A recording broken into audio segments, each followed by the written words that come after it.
Bienvenue dans ce tutoriel sur le jeu du Phénix. On va voir aujourd'hui les bases pour faire la traversée. Alors la traversée n'est pas une partie comme une autre au jeu du Phénix. C'est vraiment un exercice à part entière où il faut faire en fait raconter une histoire qui va unifier 4 cartes. Donc on va tirer 4 cartes. Vas-y Aline. Le hasard.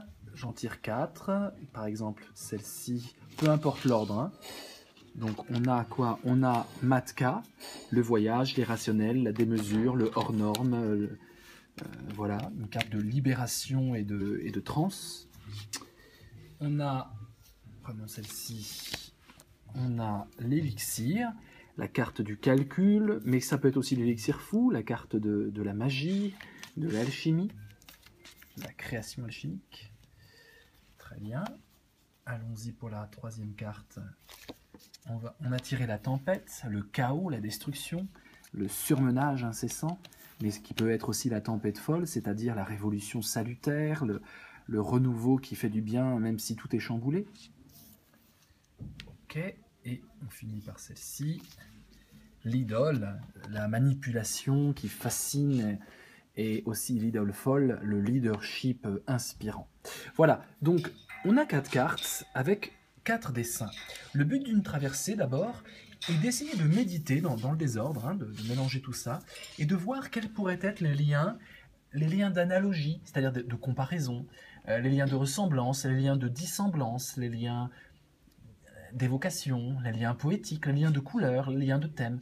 Comment on pourrait lier et dans quel ordre les cartes? Alors, ensemble, on peut réfléchir. Aline, n'hésite pas à commenter ça.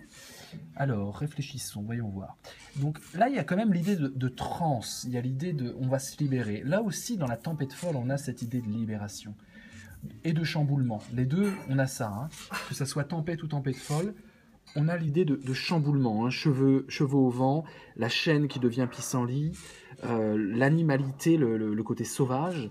Et là, on a vraiment affaire à aussi quelque chose de chamboulé, mais quelque part de libre. En tout cas, la liberté, on peut l'avoir dans la tempête folle. Onde de charme, onde de choc.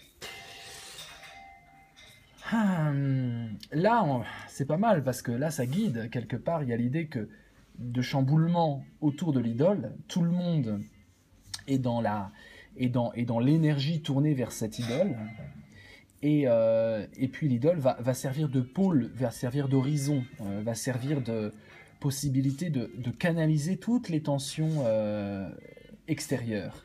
Donc il y a l'idée vraiment de mouvement, de destruction des repères classiques et de nouveaux repères, hein, nouveaux, tempête folle, et idole folle, nouveaux repères qui se mettent en place. Hein, chamboulement et nouveaux repères, voilà comment je vois les choses. Ça te parle un peu? Oui, on peut ensuite parler peut-être de l'élixir fou. Ouais. Dans justement cette liberté, cette transe. On peut voir aussi la créativité dans ce laboratoire. Cette liberté qui te permet de créer, d'inventer de nouvelles choses. Tout à fait. Ouais. Tout à fait. Et même l'élixir, on a quelque chose... Alors, peut-être que le point de départ, peut-être que ça nous raconte l'idée d'une libération, et peut-être que le point de départ, ça pourrait être l'élixir. C'est-à-dire, là, tout est calculé et rien n'est laissé au hasard. Il n'y a pas de place au hasard. Tout est sous contrôle. Même la mort, hein, on voit le petit bonhomme avec une étiquette sur les doigts de pied. On a l'impression que c'est un cadavre qu'on va disséquer ou dont on va, je dirais, recycler les éléments organiques, hein, ou tester des produits sur lui. Enfin bref, rien n'est laissé au hasard. Tout amène à tout, et le but est de construire cet élixir magique. On est vraiment entre 4 murs, hein, alors que là on est vraiment dehors. Donc on voit bien qu'il y a une sorte de point de départ. Moi j'ai envie d'en faire un point de départ. Après on pourra nourrir tout ça de références culturelles, mythologiques, d'histoires, de points communs entre les noms, de points communs entre les couleurs. Mais d'abord essayons de trouver la trame pour trouver un ordre entre ces 4 flammes. Alors voilà, moi je partirais de cette intériorité cloisonnée, avec des produits, des étiquettes, hein, tous les éléments qui permettent de composer le monde, les éléments chimiques, les éléments matériaux, les éléments spirituels, sont écrits sur le tableau, sont mis en étiquette, sont archivés, et on essaye de les recomposer pour créer du nouveau. Mais c'est par calcul. Alors évidemment, on pourra après de temps en temps aller dans les élixirs fous, où le calcul laisse la place à la magie, à l'inspiration créatrice. Ça c'est un peu perle ce que je viens de dire. C'est pas l'inspiration créatrice, c'est la composition douée, le talent. On peut parler de talent, on peut parler de don, de talent. Donc là, on est dans la technique et dans l'intériorité. Alors, quelle serait la case d'arrivée de notre parcours ? J'ai bien envie de faire du matka, moi, en case d'arrivée, mais peut-être que c'est une déformation professionnelle. Qu'est-ce que tu verrais, Aline ? Dans l'ordre qui suit ? Moi, je mettrais... On finit pas là-dessus, hein ? Non, je mettrais la tempête après. Ouais, je suis d'accord. Ça et ça. Ouais. Onde de choc, matka qui peut-être amène à l'onde de charme, là, peut-être pour le coup. Ou non, tu mets l'idole comme ça ? Oui, on peut, les deux ouais, peuvent... Les deux sont intéressants. Oui, c'est un ordre comme un autre. Alors, vous avez vu, il y a plein de combinaisons déjà. Déjà, dans une traversée, il y a plein de... je pense faire plus tard, organiser des championnats de traversée, en fait, qui pourraient très bien être diffusés à la télévision, dans toutes les langues du monde entier. On pourrait très bien proposer 4 cartes à des participants, comme des sportifs de haut symbole. Et ils feraient un peu comme pour une sorte de championnat, où on pourrait juger une traversée d'un quart d'heure, et on parle pendant un quart d'heure. Donc voilà, déjà, il y a une logique, un peu comme au bridge ou comme au poker, hein. Il y a quand même une logique qui s'esquisse dans les cartes. Vous pouvez vous entraîner chez vous, prenez 4 cartes au hasard, essayez de faire une trame. Alors, essayons d'entrer un peu dans les détails un peu symboliques. Et alors, c'est une des parties de la traversée. Je vous rappelle que la traversée est essentielle pour passer son 2e diplôme. Il y a 4 diplômes au jeu du Phénix. Son 2e diplôme, c'est la confirmation pratique, qui suit la confirmation théorique. Et dans la confirmation pratique, il y a une traversée à faire. 15 minutes où on raconte une histoire. Et il est important, pour bien passer sa confirmation pratique, de mettre de la culture dedans. Alors votre culture à vous n'êtes pas obligé non plus de faire de la philosophie pure et dure, mais des livres qui vous ont inspiré, des phrases, des éléments culturels de votre culture. Voilà. Donc, qu'est-ce qu'on peut mettre là-dedans ? Ça peut être des points historiques. La tempête, on peut parler... On peut parler d'un naufrage célèbre. Pour Matka, le voyage, on peut parler d'un contexte politique où il y avait de l'esclavage et une libération des esclaves. Voilà, tous les éléments sont bons. On peut créer un scénario nouveau. On peut aussi créer un scénario nouveau, mais c'est bien de mettre quand même des points d'achoppement culturels. Donc là, on le fait vraiment en improvisant. Moi, ce qui m'intéresse, c'est le bleu là des tables, le bleu des tables, qui est un bleu quand même aquatique. D'ailleurs, il y a même presque des vaguelettes sur ces tables quand on regarde un peu de près le dessin. Il y a des produits liquides qui bouent dessus, mais on dirait vraiment des pans de glace presque. Et il y a toujours cette idée de rondeur. Regarde, les pieds de la table, ils sont très étranges. Le design des pieds de la table est incroyable. C'est des pieds courbes qui rappellent presque la roue qu'il y a dans ce bleu. Pour le coup, un bleu qui est lâché, le bleu on parle de tabula rasa, faire table rase. Bon, là, elle n'est pas rase, mais justement, la tempête fait table rase. Là, on a une table qui est encombrée des choses du passé, des éléments qui permettent les compositions alchimiques. Et même, la mort est sur cette table. Donc, la table est encombrée des ancêtres, de ceux qui sont morts, de ceux qui nous précèdent, des expériences que l'on fait et de la tuyauterie qui nous connecte à l'avenir. Mais la table est la base. La table, c'est le plan de travail. Et ce plan de travail est encombré. Mais il est très limité. Ce sont des rectangles, des parallélépipèdes très, très, très précis. Alors que là, le même bleu avec des vaguelettes, le bleu est lâché. Le bleu éclate. On a affaire vraiment à une libération. On retrouvera cette notion de libération plus tard.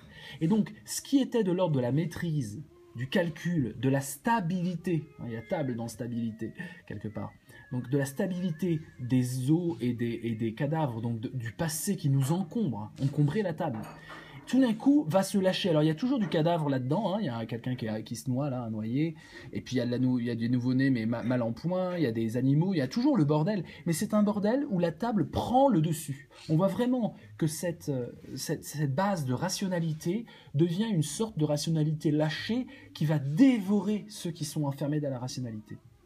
Hein, on peut, bon, je délire, Ok, hein, ouais, ok. mais voilà. Bon, chacun, alors après c'est une question de style. Hein. Mhm. Donc, donc c'est assez intéressant. Et là, qu'est-ce qu'on a dans cette idée de lâcher pour moi, la vague, c'est les cheveux qui continuent cette vague. On a vraiment des vaguelettes. Il n'y a rien de vague. Hein. Rien ne fait vague dans cette carte, si ce n'est la chevelure qui est lâchée. Donc on est plus autour de la spiritualité, autour de l'intelligence. Hein. La table qui était vraiment extérieure sur laquelle le regard s'effectuait nous submerge et devient nous, autour de notre tête, la tête elle-même avec une sorte de masque de couleur, de maquillage. Donc on sent que c'est très important et ce maquillage c'est en fait de l'or. Quand vous verrez les cartes, on compte faire des cartes version luxe. Vous verrez les cartes version luxe, ce sera de l'or qui brillera sur son visage. Elle aura le visage tout doré. Eh bien donc ça veut dire qu'on est concentré autour de ce visage-là. Et puis, ce qui fait vague aussi, c'est les petits brins de pissenlit qui vont dans tous les sens. Ça aussi, il y a l'idée d'éclatement, il y a l'idée d'une force concentrée qui submerge, qui se met en mouvement et qui éclate. Là, on voit bien, on va dans tous les sens. On est orienté. Là, on est plutôt orienté dans le passé. Il y a quelqu'un qui est orienté vers le futur, mais les deux là, qui sont très importants, celui qui pèse d'ailleurs la balance, celui qui a la balance plutôt, il est tourné vers le passé. On est tourné vers la tradition. C'est une carte de tradition. La table, la tradition. La fenêtre, elle est du côté du passé, de l'harmonie. Hein. Là, on est dans le bordel. Il y en a qui sont tournés vers le passé, il y en a qui sont tournés vers le futur, il y en a qui sont tournés en haut, là, vers le ciel, vers le social. Il y en a qui sont en bas et qui se prennent dans des cordages. Et la roue nous montre bien, hein, la roue avec les mains qui rappelle la carte du labyrinthe, d'ailleurs. Hein, ces mains qui indiquent, ces doigts qui vont indiquer. La roue avec les mains nous rappelle que ça tourne. On est vraiment Là, tout est orienté vers le futur. Donc on voit aussi un truc très intéressant. On voit aussi que ce qui était tourné vers le passé par un chamboulement énorme va tout d'un coup se tourner vers le futur, va se tourner vers demain. L'effort, il est d'arriver à demain. La chaîne du passé se transforme en libération, en liberté active et féconde pour demain. Et là, on est en face. Là, on est dans l'instant présent. Hein, parce qu'on a toute cette cacophonie qu'on retrouvait un peu dans la carte de la tempête, on la retrouve là, c'est chaotique, le chaos il est vraiment là, il est en haut, il est en bas, mais il n'est pas au centre. Ce centre qui représente l'aventure à mener, hein, ce centre-là, énergie, aventure, ce centre est très intéressant, parce que l'instant présent, si vous voulez, si vous faites le monde, on est vraiment dans les dimensions des voyelles, hein, là. Donc on est vraiment dans l'idée que c'est l'instant présent, il est vraiment au centre, on voit vraiment la découpe très claire de quelque chose, hein, jusqu'aux dents, jusqu'à l'œil central. L'œil central nous indique justement qu'on est sur la ligne médiane de l'instant présent. Et donc, pour moi, je vois dans ce parcours une conquête de l'instant présent. Embourbé dans le passé avec les calculs du passé et devoir prendre en compte une tradition peut-être archaïque, en tout cas qui va nous peser sur nos épaules, cette tempête, qui peut être tempête folle, hein, pour le coup, cette tempête qui va nous permettre un chambardement complet de cette pesanteur du passé. Les villes du passé s'écroulent, les ruines, donc le passé s'écroule, la roue tourne. Hein, ce qui était table rase, ce qui était table stable devient esquif prenant de l'eau. Ensuite, on se tourne vers le présent et ça demande un état de transe, un état d'extase, un état de sortie de soi, hein, une libération vers le futur. On se tourne vers le futur et on accède. En s'étant réconcilié avec le futur, on accède à cet instant présent qui va coordonner tout le capharnaüm extérieur, tout le bordel extérieur, le maelstrom extérieur va me tourner autour, mais l'individu accède à la quiétude, à la stabilité. Là, il arrive à se poser, enfin. On n'est plus en voyage, on s'arrête. Évidemment, je parle aussi beaucoup de l'idole folle, dont le symbole à l'envers est ce petit flambeau, hein, ce flambeau qui montre la voie, ce flambeau qui, dans les ténèbres, nous montre le chemin. D'ailleurs, il y a l'idée de chemin avec les cactus. Chemin, il y a vraiment l'idée de perspective. Hein. Et donc, le flambeau nous montre le bout du tunnel. Donc, ces 4 cartes, pour moi, et donc il faudrait prendre... Il y a plein de mythes, hein, vous pouvez prendre le beau texte de Platon très connu, le mythe de la caverne, hein, l'allégorie de la caverne, c'est dans le livre qui s'appelle La République, au livre 7 de la République, donc le passage des ténèbres ou des héritages des préjugés dont on hérite, des fantômes. Il y a vraiment l'idée de lumière, il y a vraiment l'idée de tableau noir, de choses, d'ombre. Il y a vraiment l'idée d'ombre. Il y a vraiment l'idée d'une fenêtre. Enfin, vraiment, on est dans la caverne, c'est très très proche. Il y a l'idée aussi d'entrave, peut-être, d'individus qui essayent de prédire l'avenir en fonction des préjugés qu'ils ont. Et tout ça, on se libère. On a vraiment l'idée d'une libération, la sortie de la caverne. On sort vraiment de la caverne. Il y a quand même des cavernes qui sont très clairement dessinées là.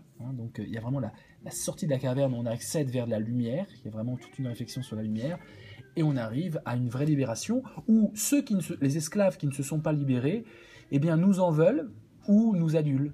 C'est une carte ambivalente. Mais en tout cas, nous sommes, au centre, nous avons la vérité.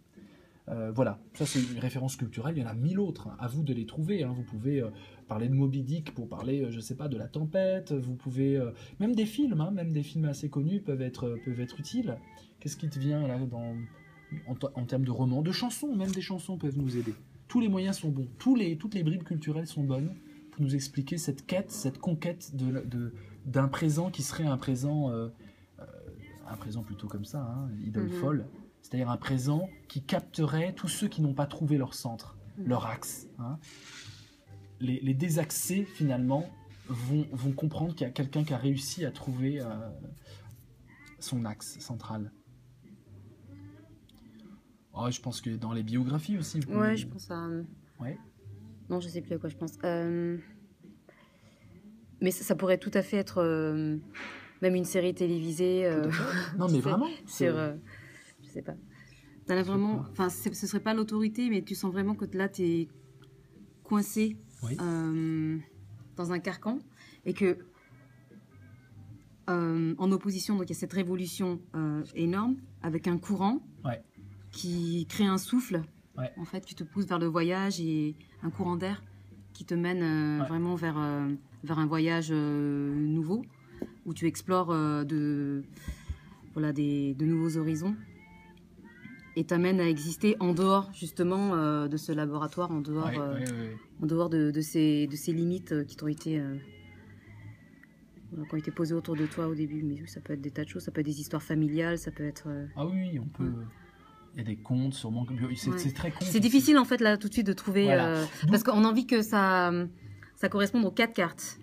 Non, ça peut être une histoire pour une, une histoire pour une autre, il n'y a pas de problème. Ce qu'il faut, c'est nourrir. Il ne faut pas faire que du blabla comme je viens de faire, en fait, c'est-à-dire raconter des trucs visibles et des formes, mais il faut nourrir culturellement. Donc il faut parler d'un conte, d'un mythe, voilà. Oui, c'est vrai que c'est plus simple en tout cas, chaque carte individuellement. Ensuite, ce sera plus simple de faire des sauts. Exactement. Exactement. On peut faire aussi avec les chiffres. On peut utiliser les chiffres pour la traversée. On voit bien que là, on commence par des chiffres qui sont pairs, donc réceptifs. On reçoit l'héritage du passé. On reçoit une tempête qui nous éclate dans tous les sens du terme. Là, on a une absence de chiffres. Les chiffres n'existent plus dans le voyage puisqu'on est dans l'entre-deux. Et là, les chiffres, le chiffre, c'est actif. C'est un chiffre impair, donc expansif. Donc c'est un instant présent, celui-là plutôt, -11, c'est un instant présent qui est un instant qui émane. Ça sort de moi et ça va dans le monde. Alors que là, c'est le monde qui vient en moi. Voilà, par exemple. On peut aussi réfléchir sur les noms. Atso ou Atlin. Atso, tiens, Atlin, ça ressemble à Aline. Il y a juste un T en plus. Bisso ou Bilin, Matka, et puis... là on a Elko donc pour la tempête folle et Eldin, voilà. Donc après je sais pas si vous êtes doué en linguistique et que vous avez des références pour le L par exemple marque en hébreu marque vraiment le nom des anges. El, Gabriel, etc. C'est Elohim. Donc là, on a vraiment quelque chose de divin. Il y a quelque chose de sacré là-dedans. Alors, sacré pour les mauvaises raisons ou sacré pour les bonnes raisons. Mais il y a l'accès à une divinité, il y a l'accès au divin, il y a l'accès au sacré. Alors que là, le sacré, on joue les Frankenstein. Donc le sacré, on le nie quelque part. Ils font pas du tout de prière. Ils sont en train de faire des expériences chimiques, de forcer les lois de la nature, et ils se prennent pour des dieux. Là, ils se prennent pour des dieux. On peut parler de Frankenstein pour cette carte. Ils sont peut-être en train de créer, avec des morceaux de cadavres, le principe même de la vie. L'élixir, c'est aussi ça. Et donc là, ils jouent avec le feu. C'est le cas de le dire. Ils jouent avec le feu. Tiens, regarde, on a le l'Ouroboros à l'envers. Bon, il est très dur à voir. Il sera en doré aussi dans le jeu version luxe. C'est un serpent qui se mord la queue, là, on le voit très bien. serpent qui se mord la queue, l'Ouroboros, qui est le symbole du cycle, du temps, hein, mais qui est aussi une roue hein, en lui-même, c'est une roue. Et donc du coup, là l'Ouroboros, je peux faire tout un truc sur l'Ouroboros. Encore faut-il que j'ai travaillé un peu avant pour connaître le mythe de l'Ouroboros. Mais là regarde du coup, la roue, elle est intéressante. Parce qu'au-dessus de l'Ouroboros, on a quand même un compas qui est ouvert. Un compas c'est quoi? C'est ce qui permet de tracer des cercles. Et là, on a affaire à une roue. Donc moi je ferais vraiment un lien direct entre l'Ouroboros et la roue. La roue destructrice, la roue du temps qui remue tout et qui empêche aux choses de stagner sur de la stabilité. Voilà, là elle prend les rênes, hein, elle prend les rênes en main, donc il y a vraiment l'idée que la direction on l'a choisie, alors que là on la choisissait pas. Là elle prend la direction. D'ailleurs, on voit bien que les rênes, l'animal accepte parce qu'il les prend dans sa bouche, il n'est pas du tout sanglé, muselé. C'est des rênes, mais c'est un commun accord entre l'animalité plutôt bienveillante, c'est une louve donc qui nourrit. On peut parler de la création de Rome, on peut parler de plein de choses. Et là on a affaire le cercle, c'est lui, hein, les tétons, tout ça, lui-même est une forme de cercle. Hein, il y a quelque chose, ça tourne autour de lui. Hein, on voit vraiment tout ce qui est circulaire.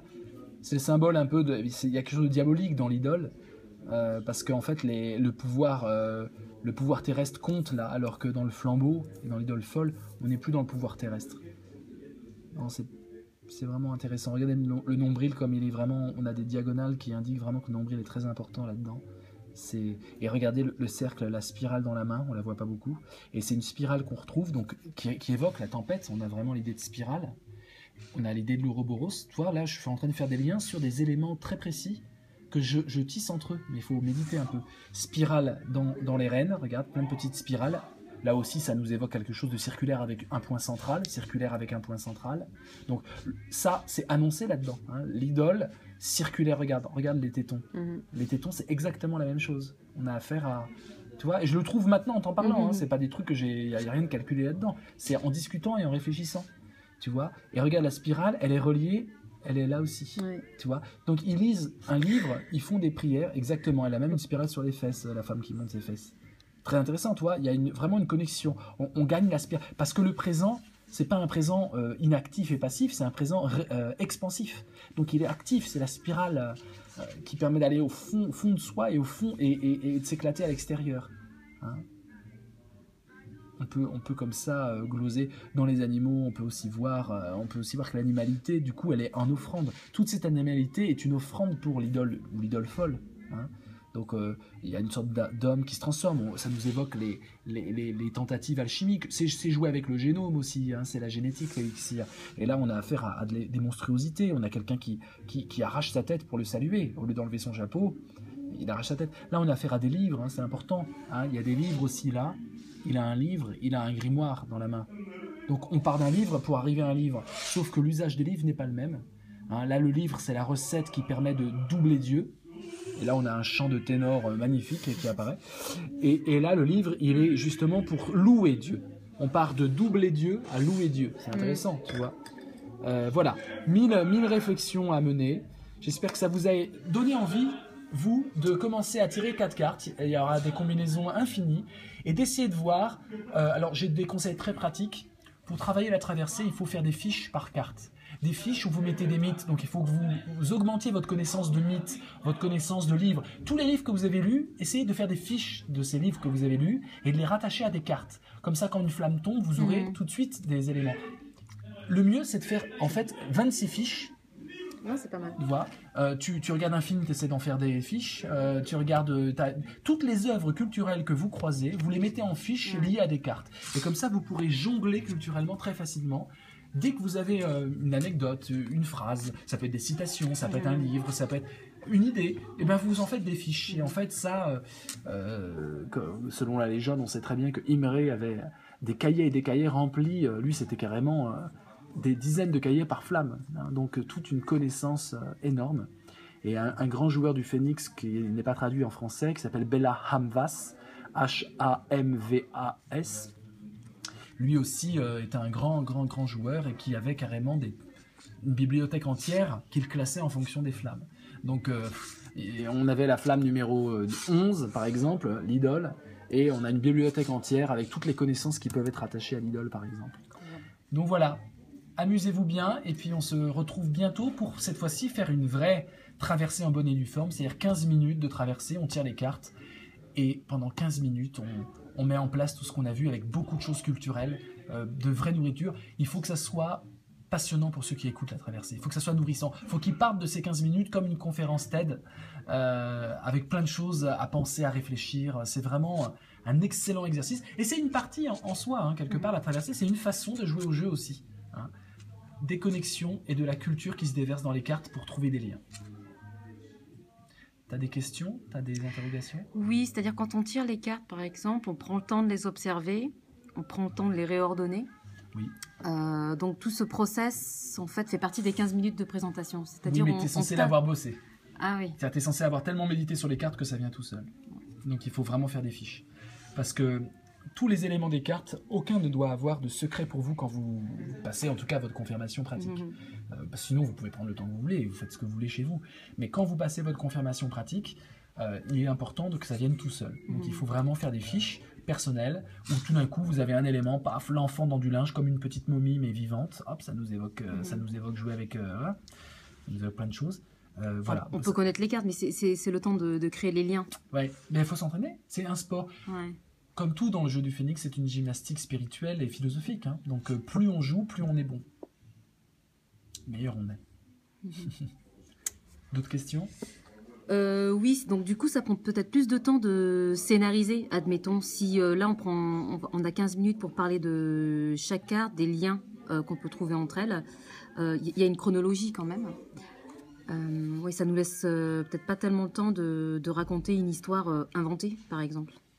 Mais c'est pas le but. C'est pas le but. D'accord. Non, le but c'est. Non, je pensais qu'on pouvait aussi raconter une histoire, c'est-à-dire créer un personnage, créer une histoire. Non. Tout en ayant des références culturelles. Non, pas du tout. Il s'agit pas d'inventer quoi que ce soit en fait. Il s'agit d'expliquer comment on passe d'une carte à l'autre avec des éléments culturels, comme j'ai fait. Hein. Okay. Alors si vous avez des contes et tout ça, c'est encore mieux.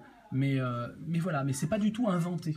Alors il y a d'autres façons de jouer au jeu où on invente des histoires, on fait des scénarios. Mais là non, là c'est, je vais t'expliquer ce que nous raconte ce parcours. C'est un parcours, une traversée. Hein.